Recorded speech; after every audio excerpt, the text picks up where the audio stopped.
اسلام میں نکاح کا کیا درجہ ہے؟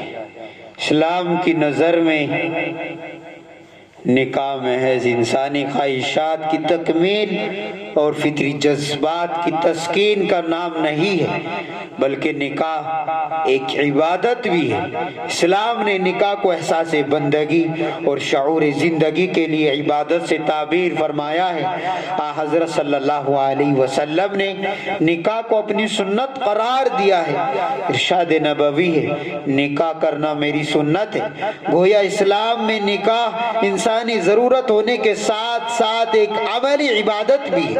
مفکر اسلام حضرت مولانا سید ابو الحسن علی حسنی ندوی رحمہ اللہ فرماتے ہیں، عام طور سے نکاح کی تقریب کو ایک رسمی، فکری اور معاشرتی تقریب سمجھا جاتا ہے، حالانکہ یہ عبادت ہے۔ اس کے بعد جو زندگی گزرے گی وہ عبادت میں گزرے گی، اور جیسا کہ اس زمانے میں شاہ محمد یعقوب صاحب فرمایا کرتے تھے کہ آدمی جب تک نماز پڑھتا ہے اس کو ثواب ملتا ہے، سلام پھیرا تو ثواب ختم ہو گیا، لیکن نکاح کرنے کے بعد سے آخر وقت تک ثواب ملتا رہے گا، کما کر لائے گا، کھلائے گا، اس نیت سے ثواب ملے گا، محبت کے ساتھ بولے گا، ساتھ رہے گا، اس کا ثواب برابر رہے گا، ملتا رہے گا۔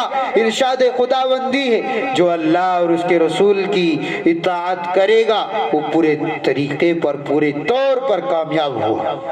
نکاح انسانی زندگی کا ایک اہم مرحلہ ہے، جس سے نہ صرف دو افراد بلکہ دو خاندان آپس میں جڑتے ہیں۔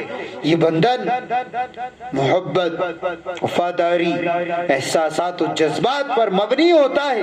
اسلامی تعلیمات کے مطابق نکاح ایک ایسی عبادت ہے جو انسان کو گناہوں سے محفوظ رکھتی ہے اور معاشرتی فلاح کا ذریعہ بنتی ہے۔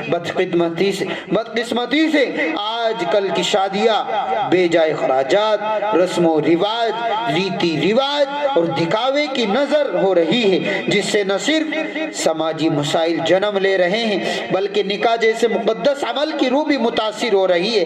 آج کل نمود و نمائش کے لیے فضول خرچی، سودی قرضے، رشوت اور غیر شرعی رسوم اور رواج عام ہو چکے ہیں۔ اس سے بڑھ کر جہیز بھی ایک مہلک وبا، جہیز جیسی ایک مہلک وبا جو معاشرے میں کینسر کی طرح روز بروز بڑھتی جا رہی ہے، جس کے نتیجے میں ہزاروں لڑکیاں اپنے والدین کے لیے گویا بوجھ بن چکی ہیں۔ جن کے والدین مالی اعتبار سے کمزور اور بے بس ہے، ان کا نکاح مشکل ہو گیا ہے۔ اس طرح گویا معاشرے میں نکاح کو بہت مشکل بنا دیا گیا ہے۔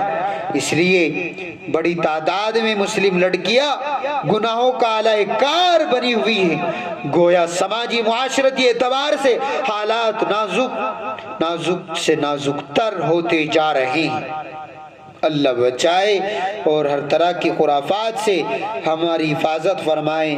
نکاح کو آسان سے آسان بنانے کی اللہ ہمیں توفیق عطا فرمائے۔